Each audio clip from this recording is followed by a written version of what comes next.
इस देश में जब भी कहीं भी कोई भी शोषण होता है, हमारी बहन बेटियों के बलात्कार से लेके बच्चों की शिक्षा तक और हमारे रोजगार से लेके और निजीकरण जो किया जाता है इस देश में, और एनआरसी का मुद्दा हो, जामा मस्जिद का मुद्दा हो, संबल मस्जिद का मुद्दा हो, जितने भी हक हकूक आवाम के खत्म किए जाते हैं वहां कोई नहीं बोलता। लोग एसी के मकानों में बैठे रहते हैं, वो उनको अपने घर के झगड़ों से फुर्सत नहीं है। लेकिन भाई चंद्रशेखर आजाद ने एक कसम खाई है कि मैं जब तक मरूंगा अपने खून की एक एक बूंद कुर्बान संविधान को बचाने के लिए करूंगा।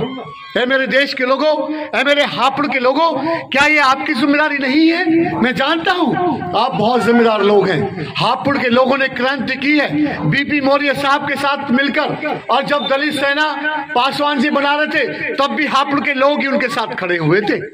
और जब हापुड़ के आसपास के लोग, गांव के लोग अपनी जाति बताने में डर लगता था, नए कपड़े पहनकर गांव से बाहर निकलने में भी डर लगता था, लोग डरते थे। ऐसे समय में हापुड़ के लोगों ने अपने समाज का मान सम्मान बचाने के लिए लड़ाई लड़ी, संघर्ष किया, और हापुड़ के आसपास के लोग बीपी मौर्य साहब के बदौलत बोलना सीखे। बीच चौराहे पर हमने भी पूरे देश में अपनी बात को रखा है, चाहे बिहार हो, बंगाल हो, उड़ीसा हो, चाहे महाराष्ट्र हो, गुजरात हो, हरियाणा हो, पंजाब हो, मैं सब जगह गया हूं। हमने बस में, ट्रेन में, कलेक्ट्रेट में, तहसील में, चौराहे पर, हर जगह अपनी बात की है, बीच चौराहे पे की है, और चमार कह के बात की है। ये भाई चंद्रशेखर आजाद और बीपी मौर्य साहब की बदौलत है।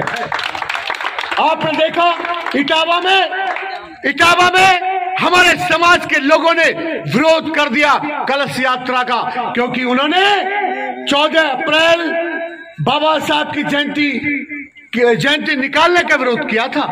ये साहस, ये जज्बा पैदा कब हुआ? जब भाई चंद्रशेखर आजाद आपके बीच में पैदा हुए। ये आपके लिए फक्र की बात है और आपके खुशी की बात है। एक नेता मर जाए तो दूसरा नेता पैदा नहीं हुआ समाज में, लेकिन एक नेता मरने की पहले भाई चंद्रशेखर आजाद खड़े हो गए। नगीना जीता है, अब हापुड़ भी हम जीतेंगे, और हापुड़ के लोग ये साबित करेंगे कि वो इस क्रांति में है या नहीं है। मैं मीटिंग समाप्त करने के बाद बूथ कमेटी बनाऊंगा। जितने भी बूथ हैं, 4 हो, 5 हो, 6 हो, मुझे हर बूथ पे 10 लोग अपना नाम नंबर देंगे और इस वहां पर प्रचार प्रसार करेंगे। हर महीने में मीटिंग होती है, बूथ कमेटी के अध्यक्ष को उस मीटिंग में आना होगा, अपनी जेब से पैसे खर्च करने होंगे। जिस दिन चुनाव होगा उस दिन अपने घर से खाना खाना होगा। अगर आप प्रत्याशी का खाओगे तो फिर तुम्हारी कोई लड़ाई नहीं लड़ेगा।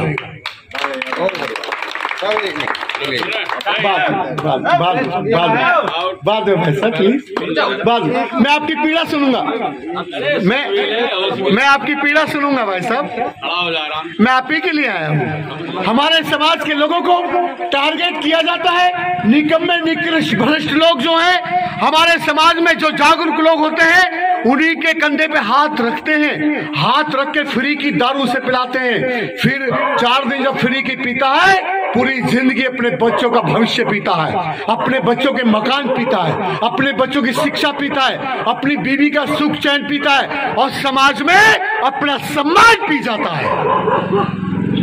ये पीड़ा है मुझे कि मेरे समाज के लोग इस नशे से ऊपर उठ जाएं।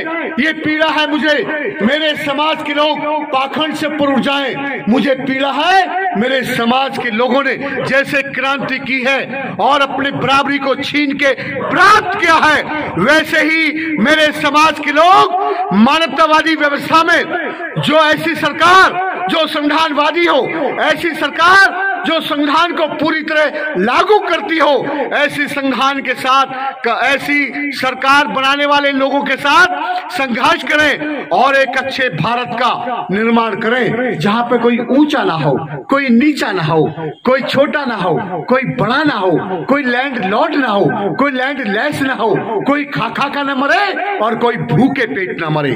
हर व्यक्ति को यहाँ शिक्षा का बराबरी का अधिकार होना चाहिए। जहां अमीर का बच्चा पढ़ता है वहां गरीब का भी पढ़ना चाहिए। हर व्यक्ति का इलाज जहां अमीर का होता है वहां गरीब का होना चाहिए। हर व्यक्ति को अवसर की क्षमता जो अमीर को है वो गरीब को भी होनी चाहिए। इस देश में हम ऐसी व्यवस्था चाहते हैं जहां हर कोई बराबर हो, सबको बराबरी का अधिकार होना चाहिए।